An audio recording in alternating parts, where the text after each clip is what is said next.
what we saw was, because of the way in which the team came together, the build-up of trust, the breakdown in terms of barriers between people, is that the overall performance of that team year on year improved by 10%. So we measured it in terms of business outcomes. The statistic about that is that if people feel that they have been treated well in the onboarding process, their longevity is extended. So from a retention point of view, the evidence is pretty unequivocal. I think L&D has an important role to play in guiding the business, but it's a balance between listening to the business and guiding it.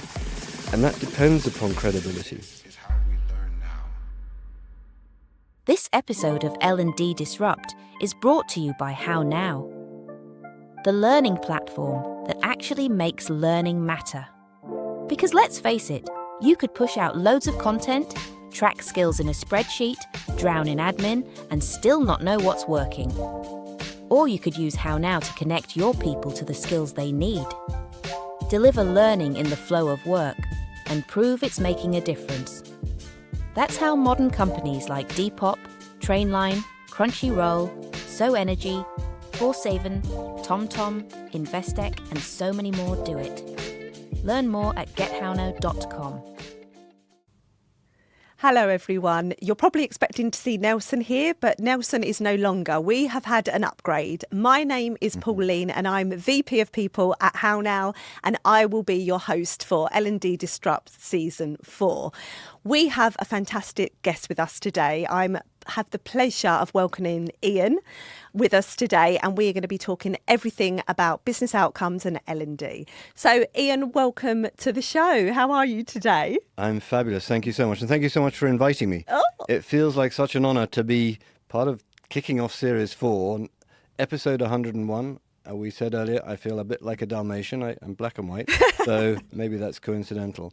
But no, it's a great honour to be here. Oh, it's great. So let's kick off and introduce our listeners and viewers to you. Can you tell us a bit about your journey and also how you got into L&D? Because you wasn't originally in L&D all of your career. So walk us through how you got into L&D. How long have you got? We've got all the time you need. No, I mean, it's been a long journey, but a really interesting, for me, a very interesting journey. So I'll get started and you can tell me if I'm on the right track or if you want to kind of pause and kind of dig into anything. So I started work in the early 90s, so a long time ago, and I was managing a small team of customer service professionals who were all a lot older than me, a lot more experienced than me. And what it taught me very early on about leadership is that leadership is a profession in itself, which is separate to function. Yes, it's helpful, obviously, to understand the function that you're managing in, but you don't need to be the best expert at something in order to lead within that. And that was a very early lesson. And so my team looked to me to do different things than what they did. And so I did that for a couple of years, and then I was asked to move from London to Amsterdam in my 20s. I mean, not a bad place to go to continue my kind of career development. And I was asked to head up the training for the area that I was working in customer service in Amsterdam. And so I found that I enjoyed training people, had a facility for it. And I saw it as a continuation of leadership in as much as that you're also responsible for elevating people, getting the best out of them, but in a different way. Similarities are that you need to approach people differently according to their needs, but you also need to have a consistency of approach, which I think is fundamentally true, both of how you approach development, but also how you approach leadership as well. So again, did that for a couple of years, and then left that organization. I did a few other things there, but left that organization and joined Nike in the mid-90s. And probably the most exciting thing I did at Nike was go to the US. I was living in Portland, Oregon, helping Nike to establish customer service on the internet. So I kind of imagine that was really groundbreaking stuff back then. So that was a really exciting time, and then came back, did a few other things, and then joined Cisco in the early 2000s. And I always say it was kind of the high point of my career in some ways. I had 150 people on my team, big responsibility for all of the Europe, Middle East and African customer service operations. And Did that for a couple of years. There's a bit of a theme here, every couple of years, right? And then the opportunity came to work in Japan. And I moved then from Europe to Japan, didn't speak Japanese. That was initially a bit of a stumbling block, but they couldn't find someone else, so they said, "Oh, all right, you go." So a real privilege to be able to go and live and work and manage customer service in a completely alien environment for me. But just an amazing learning experience. But I went from 150 people to 5. So it was a real difference in terms of management as well. But so fulfilling in so many other ways as well. I'll pause there. I mean, we're only halfway through, but is this okay so far? Yeah, of course. And I think it's coming from an operational background, having that perspective going into learning and development. What have you brought from being on the business side that you have brought into learning and development to how you now design programs, onboarding, etc.? How have you brought that knowledge to how you design things now? Yeah, no, I think it's a great question. I think there are a few areas because I moved on to do, as you said, onboarding being one of the things that I was responsible for, doing sales operations and then professional services operations as well. And what you realize is the criticality of having effective knowledge transfer when you're going into trying to execute, particularly on operational aspects of a business. Quality is incredibly important. And so if you have people who don't understand what they're doing, quality is the first thing that suffers, and then that impacts obviously on the customer experience as well. So there is an inherent link, I think, between being part of the business, but not just handing over responsibility for training and learning and development to another department. As a business leader, you need to be fully invested in development, and that means paying an active interest in developing others. And in fact, when I moved to Salesforce in 2015, one of the things which I was really passionate about was implementing leadership development more effectively within the professional services organization. The EVP at the time was very supportive of my doing that. And so in addition to my day job, I took on ownership of leadership development and learning and development for that organization globally. But particularly in Europe, we built a leadership development program which was designed to be part of the business and with the business. And it was a team-based program, which again is another learning as well. When you're doing leadership development, I think really to make cultural shifts within an organization, if you take a whole leadership team through that process, they're all learning, they're all developing the same language. And the challenge sometimes with leadership development is that you take leaders from different parts of the world, you put them together, which is great from a cross-functional experience point of view and from a relationship building point of view and networking, but then they go back into those organizations without any real support, and then they're expected to change the culture based upon what they've learned. So that was a real area of learning for me as well. Yeah. And how did that, talk to me a bit more about that. How was that successful? Because you took them from the same organisation. Yep. How did that then translate into business impact? Yeah, no, and that's always the kind of the key question, right? Business impact. So I think a couple of things. The first thing is having a very supportive and very invested boss. So the EVP was very invested in it and believed in what we were doing. I brought in a third party to help us navigate through the process because I was part of that team, so always better, I think, to have a third party involved.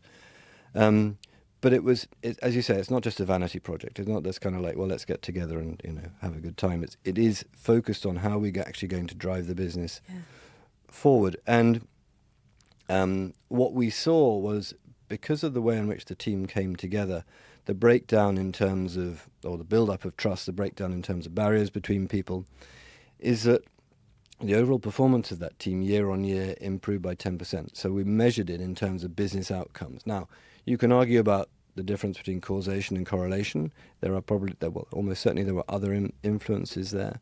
But the reality is, because that team functioned so effectively together, it was not afraid of failure. It was not afraid of pushing boundaries.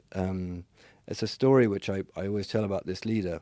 One of his senior sales leaders made a fairly big mistake with a deal, And the leader, the senior leader said, hey, it was my mistake. I should have been closer on top of that. And so I own that. And the message that sent through the organization around intelligent failure is part of our culture.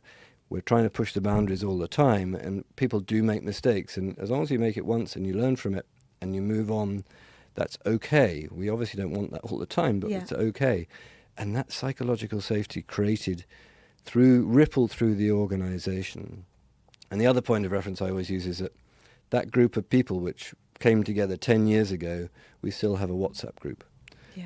We're still connected because of the work we did, the investment we made in building relationships with each other.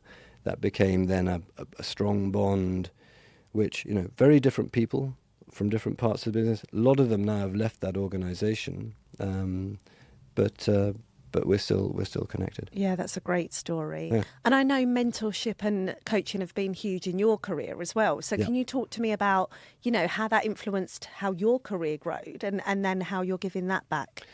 Yeah, I think it's a great, mentoring I think is really key. First of all, we'll talk about mentoring first. Yeah. And I actually think my own belief is that every leader at every level should be a mentor, and that should be part of their metrics. And I think it should be for two reasons, because I think you learn both from the mentoring experience in terms of gaining input from others if you use the mentoring experience properly.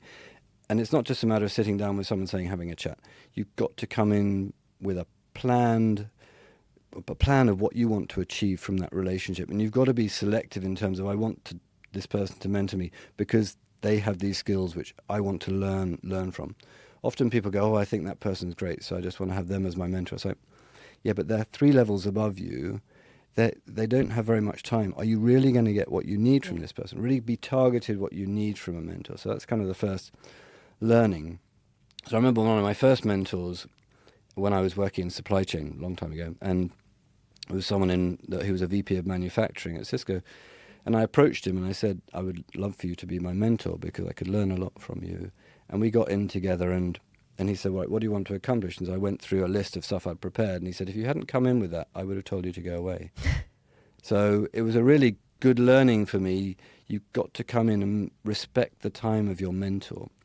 But the other thing which I'm doing and have done, but particularly now, I've got a couple of early in career mentors for me, people who are starting out, they're founders, they're very, very bright individuals who are helping me to look at how I work differently.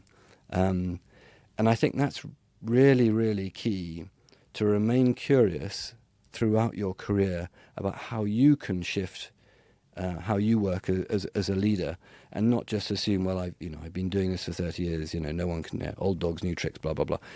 We've got to remain curious. We've got to remain hungry for knowledge, particularly at the moment when things are moving so quickly. What got us here will not get us there. And the people who still kind of rely on their laurels from their former successes, that's great. And it's not to denigrate former success, but really just think fresh. How can you take the beginner's mindset in everything that you do, and really kind of go, okay, if I was starting this from afresh, what would I do differently? And have others, particularly those earlier in career, to act as an advisor, to give you feedback and to give you input and ideas on how you can manage. Yeah, that's a great bit of advice. And for our listeners, because there will be people watching and listening that would love to set up mentoring or coaching in their organisation, what tips would you give them of how to do it successfully? Well, let's shift to coaching first of all, and then maybe come back to mentoring, because in the organisation I was working in, large organisation, we had basically 3 strands for coaching. We had what we decided to do was have an internal coaching program. So we developed, in conjunction with another supplier, an internal training program to train coaches that then they could support anyone in the company. And we had, I think, about 250 internal coaches. So it was a large number, very impactful, very high feedback scores as well from that model, because I think both the individuals who were part of the program and those who were positively impacted by it, who were the kind of customers of the program, they felt that this was an investment by the company for both in both directions, and so that was very powerful. Then we also worked with a large supplier to provide the entry-level management and manager of manager level coaching, so that was paid for coaching support. And then for senior leaders, we brought in executive coaching as well. So it's a kind of 3 levels of coaching. And now, of course, AI coaching is coming in a big way. So that's really going to further democratize access to coaching.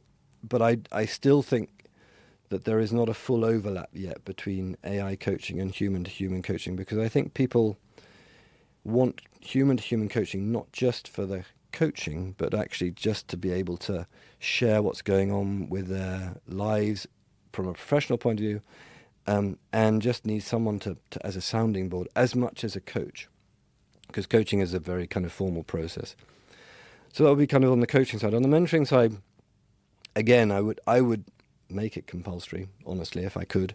But you need to set up make a mechanism which is very easy for mentors and mentees to match to each other. And that's true of coaching as well, but particularly for mentoring. Reduce the friction as far as you can, and at the same time put in certain mechanisms to make sure that a mentee will not go too high up the chain looking up, that SVP I really admire. Yeah, but that's probably not going to be the best use of their time or your time. Look for someone 1 or 2 levels above you. And so you can build that into the process to say, well, you can look for someone who's 1 or 2 levels above you. AI is fabulous for doing matching, because you can put in all the skills, type in, this is the kind of person I'm looking for, this is the region I'm looking for, any other criteria, and it will come back with a list of matches. So I think that AI is a game changer in this respect, but I really, again, can't overestimate how important mentoring and coaching is as well, but we'll probably delve into that a bit more. And is that the approach that you took, that it was AI that matched the mentor to the mentee? Yes, you give a choice. I think choice is really important. I know when I've gone through, particularly for coaches, and been given a choice of 3 people, it's like, I don't resonate with any of these 3. I want to be able to kind of refine the criteria, and for that process to be dynamic and something which I have control. But the AI will be great at giving you what is the most relevant selection according to the criteria which you build. Yeah. And another question is, obviously, people recognise that having a mentor or a coach is important. Yeah. How do you make the business buy into that by saying this is something that we should have in the organisation? Yeah, that's another great question. I mean, I think the challenge with some of these impact metrics is that you can't immediately go, we will see a transformation in terms of business metrics as a result of this. I think what you have to do initially is go to generic industry-wide metrics and go, from the research which has been done, we know that coaching has this impact on organizations over the longer term, but you're not going to see that in the first 6 months. Yeah. So there is a leap of faith element to that, but I think taking external metrics is one thing. I think the other thing is, particularly now where resilience and mental health is such a big issue in organizations, there is such a big financial impact of people being out sick with mental health issues that coaching and mentoring, I think, are 2 areas which you can use to really help move the metrics in a positive direction. The organization I work for had actually separate mental health coaching as well. But I do think that coaching in itself is a great mechanism for people just to out their frustration, and it improves their resilience as well. Yeah, I totally agree with you. That's great. Now let's get on to onboarding, if we may. So obviously I've stalked your LinkedIn. See that I would tell you that you're an expert. You've obviously onboarded thousands of people just in Salesforce. What does great onboarding look like, and what does it look like at scale? I mean, this is not a binary answer, I'm afraid, because it depends a lot on the culture of the company. So Salesforce, you talked about, Salesforce wanted everyone as far as possible, and so not everyone, but as many people as possible to onboard in person. Yeah.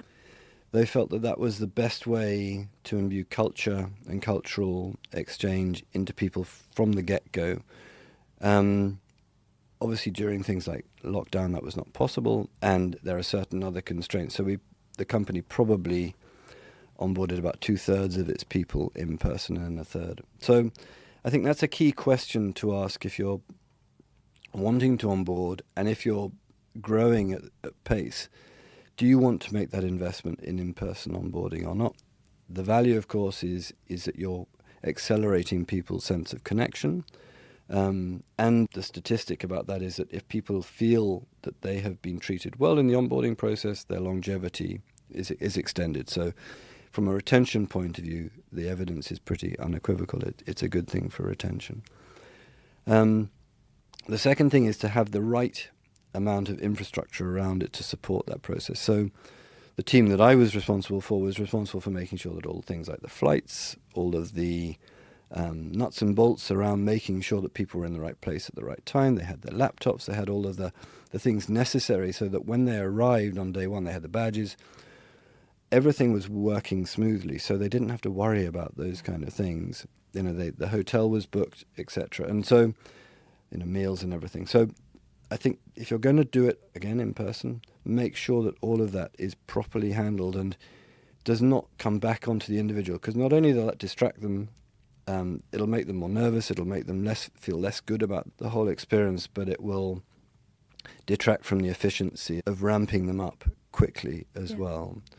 And again, similarly, if you're doing it remotely, make sure that all of the experience is, as far as possible, close to the IRL, the in real life experience as possible. And again, this is where I think that onboarding is not just the responsibility of an onboarding team. Similarly with learning and development, bring in managers, bring in people who are living the culture. So it's not just someone listening to the same person, same voice all day. You're getting different voices in there, but you're getting people sharing their lived experience of why is this culture important to me? Why, in the case of Salesforce, equality was one of the core values. So I used to go and speak a lot about why equality is important to me, why sustainability is important to me, another value, customer success and innovation, other core values of the company. You get people talking about their lived experience. That it's very, very powerful. And the other thing is setting expectations around performance and a high-performing culture. I remember talking to a room full of newly hired employees and kind of saying, and you're going to be expected to work hard. And you could see these kind of big eyes, and it's like, yeah, it's just a reality. You haven't joined a company that's just going to let you kind of drift. You're going to be held to account for what you do. So expectation setting early on, I think, is really key. Obviously, that should start with the interviewing process. It shouldn't be something that should be a surprise to people. But reinforcement, I think, is really, really key. I'll pause there. Yeah, and for onboarding, setting them up for success, like you said, what else would you suggest is included in a great onboarding programme? Because it's not just about, here's your laptop, etc. What else would you suggest to include? So I think culture is key. Yeah. So I think that's one aspect of it. Networking, I think, is key. So it's interesting. Some of the people who I onboarded with in San Francisco, I still connect with because we had that experience together. And I think the networking piece, and it's something that I emphasize whenever I speak to newly employed employees, use this opportunity. You've got 100 people with you in a room. Use this opportunity to build your network as well. Understand what's happening within the company, because not only will you leverage those relationships, but you'll learn about, okay, what are potential career paths that you can also follow, particularly for people who are early in career. This may be their first job. They don't know about what's possible within an organization. So that exposure to what is possible, both through who's in the room, but then also by the content which you're purveying. How does the company function? What are its business plans? What is the way in which it runs business planning, for example? And what role do you play in that? And how does that impact on you and your own personal targets? So particularly if you can explain from a top level down, this is the corporate objective, this is what we try and accomplish, this is how it cascades down within each team and each department, how it all fits together and what role you play in it. Then people get the sense of the bigger picture they're playing within the organization as well. I think that's really key. So I think those are a couple of key elements. The third piece is enablement. again, onboarding, I think, handles the cultural piece and all the bit around planning and kind of how the corporate language works, how the, what is expected of people on a day-to-day basis, in the case of Salesforce, Slack culture, how to use Slack, for example. That's where we tend to communicate, not using email. Those are the kind of rites of passage which you go through, and the language of the company which people need to adopt. But then it's up to the enablement function to really accelerate the functional knowledge of the individual so that they can actually do the job, the work that they've been hired to do. Again, you don't do that in isolation. It's got to be collaborative, and it's got to be a continuation of what you're doing from a cultural point of view and company language point of view.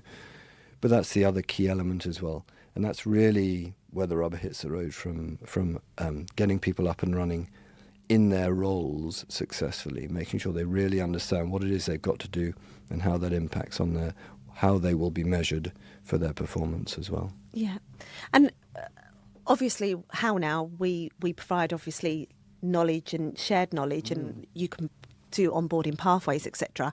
How can you make sure that when you pass off onboarding to the department, that they are getting that support, knowledge transfer, training on the specifics of what is required for their role that they can go back to? Yeah, and again, this is another key relationship where you've got your manager as a newly hired employee, the enablement organisation and the onboarding organisation need to be in a triangle, and a really close triangle, excuse me, so that you know exactly that the handover is happening effectively, that the knowledge is being built upon, it's not being, you're not duplicating material, you're not duplicating knowledge, and that the timing of when people are going through different experiences is coordinated as well. Nothing worse than when someone's being invited to one call for onboarding, and then they've been invited to an enablement call. Yeah. That you can't allow that to happen. It has to be sequential, and it has to be managed collectively between that triangle. And of course, the fourth person is the learner themselves, the person who's onboarding. They need to invest the time in order to onboard themselves effectively. So they need to read the materials. If they have materials to read, they need to do the out-of-the-room learning piece, as well as relationship building out of the room as well, which is so key to onboarding effectively. Yeah. And structured onboarding, how long does that last, in your opinion? Wow, this is so interesting. I was reading an article which said basically you should always feel that you're on board because you're always, your job, and particularly now jobs are changing so quickly, that actually I talked about the beginner's mindset. If you have that beginner's mindset, you're always onboarding yourself in a new direction if you're always growing yourself. So I don't think there is how long is a piece of string in terms of onboarding. I don't think there's a right or wrong answer to that. It depends a lot on the role, the complexity of the role, how much knowledge the individual brings in, how transferable that knowledge is. So I don't know. It's particularly in sales organizations, it's really tough because there is a formula, right? You come in, you're expected to build pipe within a certain period of time. You're expected, and that can vary on the patch that you've been given. I mean, so many variables on your own experience, on the person who was there before, the customers. So many different variables which are outside of your control. And so there is no kind of magic formula there, but I do think, I come back, the beginner's mindset, just approach everything from the point of view, it's all good, I'm learning and I'm growing, so keep it coming, is basically, don't ever sit back and go, I've learned enough. Yeah. Talking about, because that's a bit about continuous learning, isn't it, and skill development. You've worked in organisations that have continuous learning and development. How do you ensure that culture is alive, that everyone has that same belief that we do need to continuously learn and develop our skills? Yeah, and it's a great point. I remember talking about a very transformational leadership development process that I went through, and I was advocating it to another leader, and they said, no, I've learned enough. And it's like, oh, please. You know that you're dead in the water if that's the case. So part of it is cultural. You've got to have that cultural belief woven into your management structures, into your performance measurement structures. So performance measurement is not just about hitting targets, but it's also about how many learnings am I taking, what learning am I doing, and how is that helping me grow as well. So I think it's woven into the fabric of how you manage people. Yeah.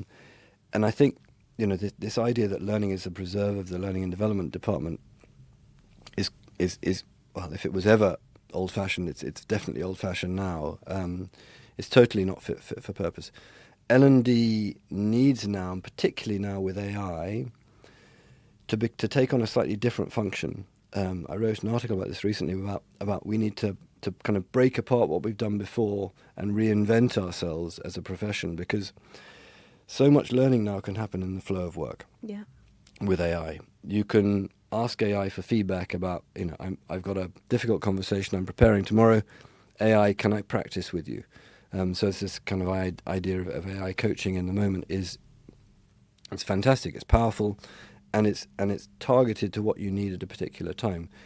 No longer do you kind of push people through these development programs, say, well, at some stage you're going to need this, so we'll train you now, because we all know that that knowledge drop-off happens very quickly. So L&D now needs to create an environment where, excuse me, where that AI learning can happen in the flow of work, but within guardrails, right? You can't just do it for everything. It's got to be within how the company operates and areas which the company prioritizes as well. So targeting different experiences which are relevant to the specific role that the individual is in, and particularly for AI tools. I think the biggest mistake that companies make is that, hey, we've got these amazing tools, go off and play with them. Okay, I mean, that's good. Yeah. But actually, as a salesperson or as an engineer, which particular bit of this tool is going to help me best? And so having targeted learning for how to use AI at the role level, I think, is really key now. And that's a very kind of topical challenge, I think. But companies are kind of finding their way around this at the moment. And some are making, I think, great strides, and some are lagging. And it's not only, I wouldn't say it's only tech companies that are doing this well. There are other companies that are doing this well. And actually some of the tech companies I don't think are doing it as well as other companies as well. So it's so interesting to see how there's no consistency in how this is happening across industry. Yeah, I have to agree with you. I've heard the same, where obviously people want to adopt AI and they're given tools, but no training on actually how do you use that tool. It's like being given a car and not being told how to drive or what each of the features do to make your driving experience better. So is that where you see L&D's role evolving, being more of a enabler of how people can use? I think so. I don't think we have the end of bringing people together and having particularly senior leadership development. Yeah. I think that's still going to happen, because I think that might shift subtly from trying to transfer skills to more, let's look at these big problems that we've got as a company. How are we going to approach these together? And here are maybe some techniques on how you could tackle these, rather than this is a new skill you need to learn. I think with the commoditization of knowledge through AI, I think we're going to see AI learning and development shift from being, I need to find content, develop content, deliver content. The ADDIE approach to development and delivery. That can now all be commoditized through AI. AI can take care of most of that. Obviously, the delivery piece is still the preserve of humanity at the moment. So I think that role then that we play is going to be much more one of a coordinator, of a orchestrator, I think, of learning, where we're setting kind of the framework, we're understanding from senior leaders what is the business direction that the company is moving to, what are the priorities, and how can we enable knowledge transfer as quickly as possible within that, because the world is changing so quickly, so that we don't design and develop a program in the beginning of the year, we get halfway through to deliver it, and it's like, oh, the train's left the station. Yeah. It's no longer relevant. We've got to be, things can develop far more quickly now, And you can and anyone can put together a training video now. I mean, you don't need to have any expertise. Feed it some information with AI, and bang, you've got a training video. The risk of that, of course, is that people then end up training themselves on things which may or may not be relevant specifically within the context and culture of a company. So that's where a L&D can play a role in terms of orchestrating and making sure that what people are doing, is not duplicative, because that's another risk. Everyone's doing the same thing, and creating, therefore, knowledge where people can access that knowledge, which can then be reused. But it's game changing. AI is going to be game changing for L&D. Yeah, already is. Yes, it is already. But even more so. Yes. A question for you is, what questions should L&D professionals be asking the business, if not already, to make sure, like you've already touched on this, that they're concentrating their efforts in the right place, that we'll get to business outcome in a second. Yeah. But what questions should they be asking? Should the business be asking, or should L&D to should the be business? asking? I mean, and this is, I think, is a very topical challenge. I think there are a couple of things. So I think, depending on the remit of L&D and how much it strays into enablement, but if we're talking about human-to-human skills and not about enablement skills, then it is really trying to understand, okay, what are the skills which the business feels it needs in order to be successful moving forward?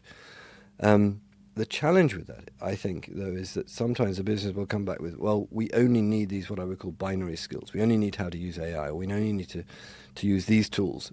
Everything else is less important. And we're seeing quite a lot of that. This idea of performance, focus on performance, I find that quite unsustainable as a response from the business, in terms of saying, well, I don't care as long as it's driving performance up. The challenges with leadership and leadership development is that vertical development is not 1 + 1 = 2. It's not binary. You're helping people to change the way that they look at themselves in relation to business, themselves in relation to the world. As they develop, we move away from promoting people who are functional experts, as we talked about earlier, to what do leaders look like, and can we identify leaders who may not be the best at what they do functionally, but they may have much stronger leadership skills. So it's a different approach, I think. And I think L&D has an important role to play in guiding the business, but it's a balance between listening to the business and guiding, and that depends upon credibility. If you have credibility, you can play that kind of yes and, not only performance, but long-term sustainable performance looks like this. So it's not just about beating people over the head. How can we build resilience into our programs and into our people, that they can actually cope with this churn of perpetual, transformation which we're going through at the moment? So what are the skills that they need? And as individuals, how do they need to change how they're working in order to make that? And that's not binary. No. And if you have the credibility with the business to be able to do that, then it's fine. If you don't, then all you're doing is order taking, and then you're going down the value chain. And I think there is a risk there, because for so long we've been seen to be operating here, and we need to become over here.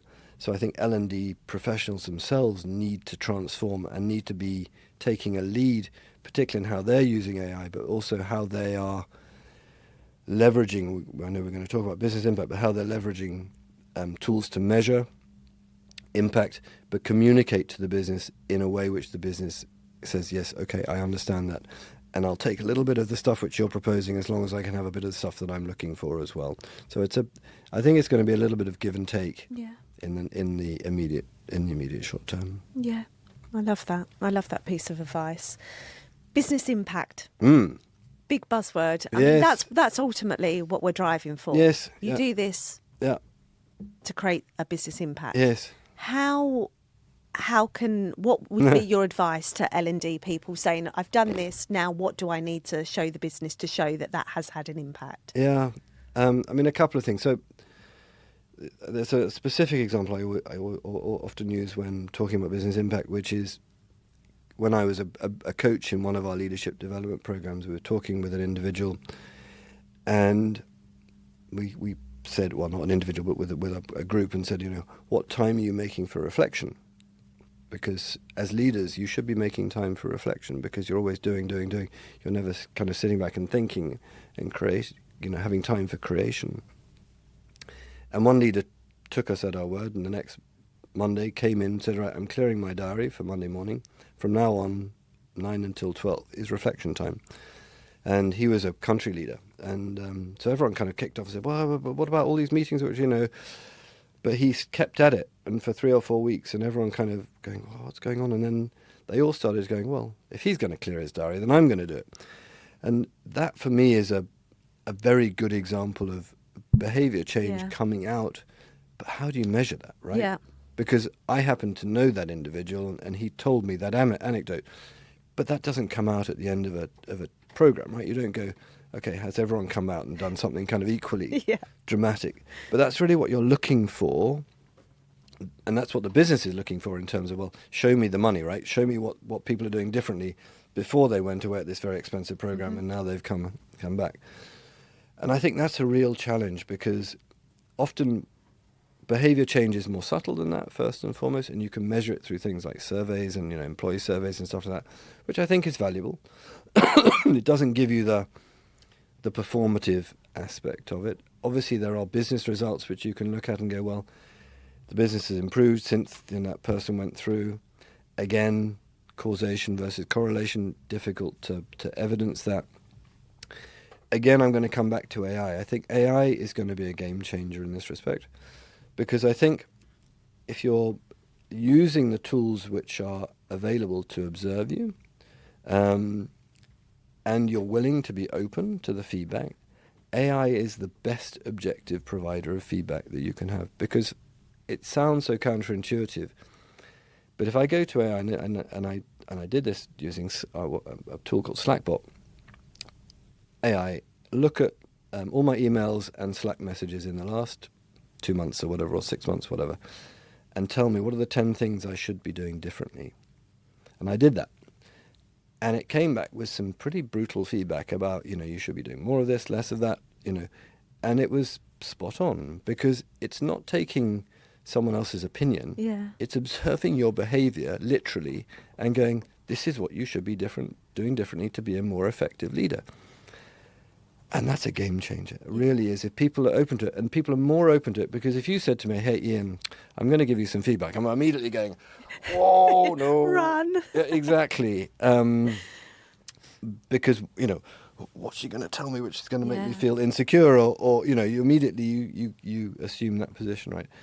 But with AI, it's just like, okay, that's what it's observing, and the threat is far less. So I do think AI is really going to be a game changer in this respect. But at the same time, you still have to have the business value for these big, expensive programs where you're bringing people together. And then it is about getting with the business and going, okay, what are the key levers that you want moving? And let's agree the program which we collectively feel is going to move those levers.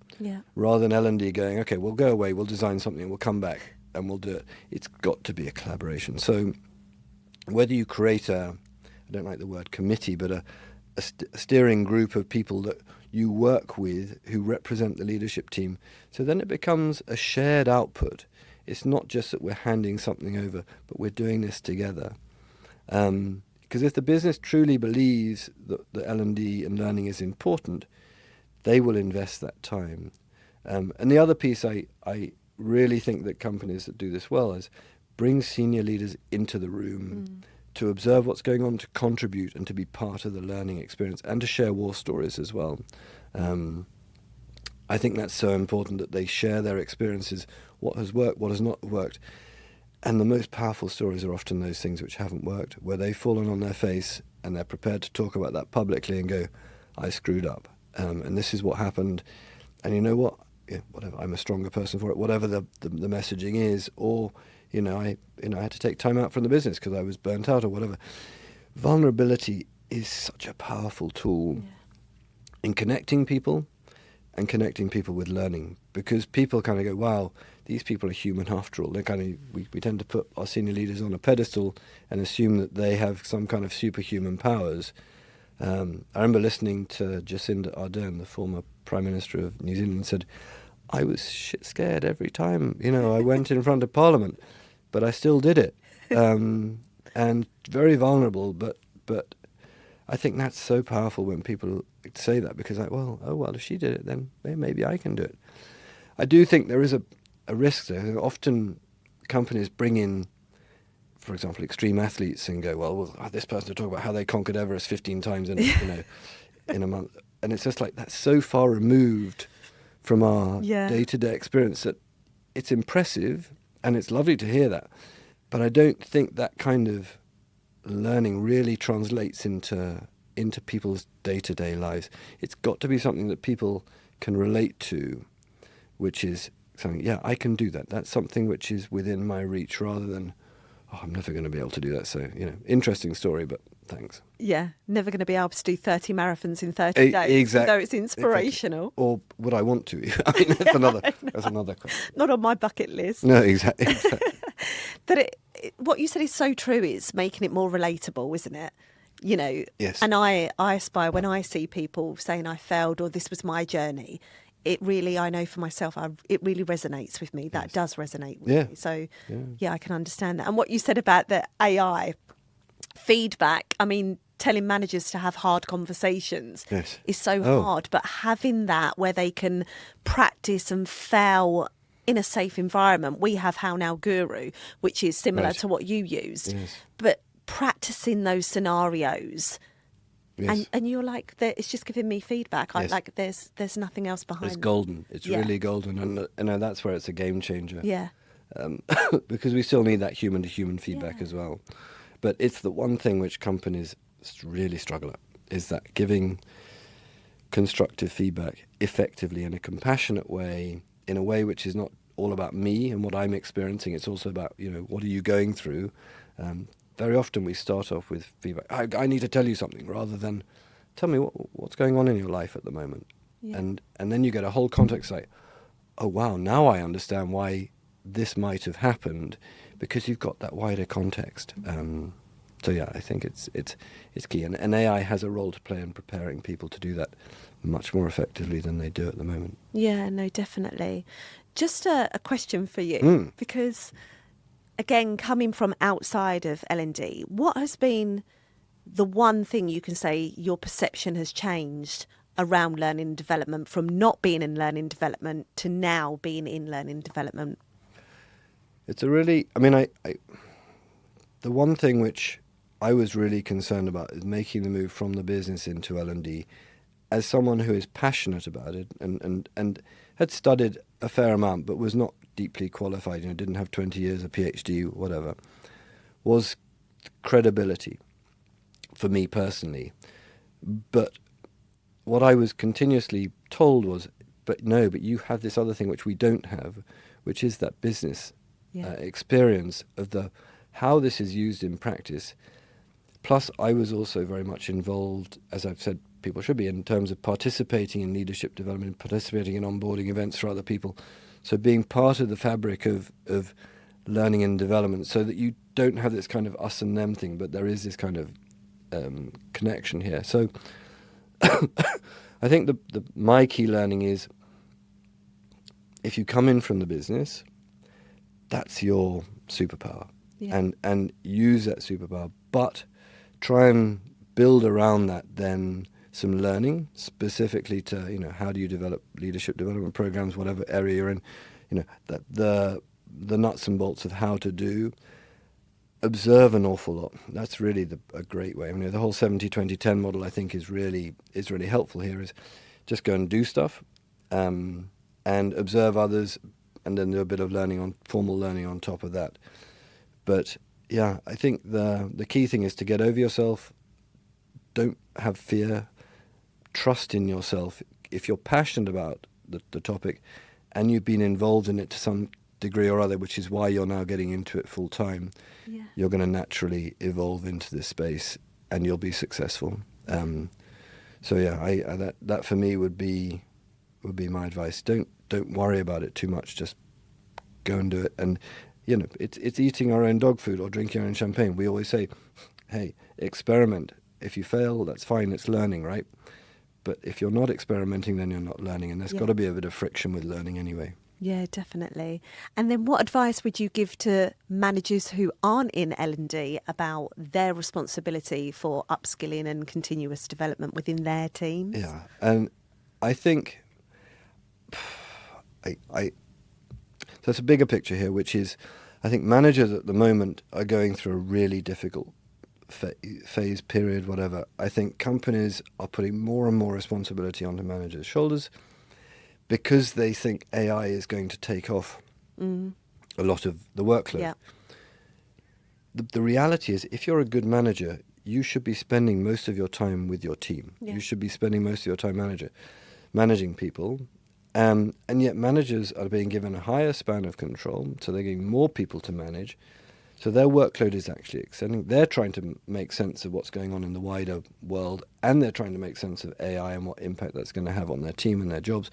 Someone's given them tools which they're meant to be doing. They've been told they've got to improve their productivity. They don't quite know how. So it's a really tough role to be a manager at the moment, is really tough.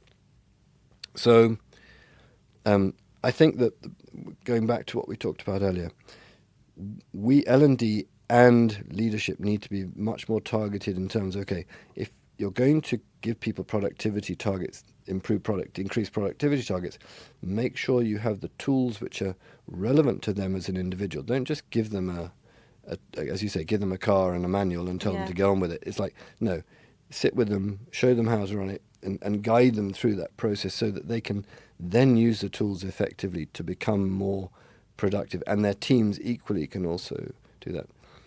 I do think that AI has a role to play again in doing things like performance management, in terms of, you can say, AI, just give me a summary of everything I've done in the last 6 months, which you then feed into your performance appraisal or whatever. So I think that AI will have a role, but the reality is that people need contact with other people, and as a manager, that's not going to go away. In fact, if anything, it's getting more necessary now. So I do think that use AI where it makes sense in the areas that we've talked about. AI coaching in particular, I think, is going to be key for leaders. But I would also say to companies, don't overload managers, because at the moment it's an incredibly tough environment, and it's very seductive because you've invested in AI to want that immediate return. It's again, it's not binary. You're not going to get that immediately unless you're very deliberate about training people and then really measuring, is it having a positive impact on your productivity, or is it increasing your kind of scope in some ways, because there's more information now which is available to you than was available to you before, and there's you can do more with what you've got. So it's a tough environment at the moment, I would say. Tough environment. So that is all the time we have for today. I could talk to you for hours, Ian. It's been such an interesting conversation. So thank you so much for being our 101st guest on L&D Disrupt. And please tune in to our next episode. Thank you so much. It's been a real pleasure. Thank you, Pauline. It's how we learn now. This episode of L&D Disrupt is brought to you by HowNow, the learning platform that actually makes learning matter. Because let's face it, you could push out loads of content, track skills in a spreadsheet, drown in admin, and still not know what's working. Or you could use HowNow to connect your people to the skills they need. Deliver learning in the flow of work and prove it's making a difference. That's how modern companies like Depop, Trainline, Crunchyroll, SoEnergy, Forsaven, TomTom, Investec, and so many more do it. Learn more at gethownow.com.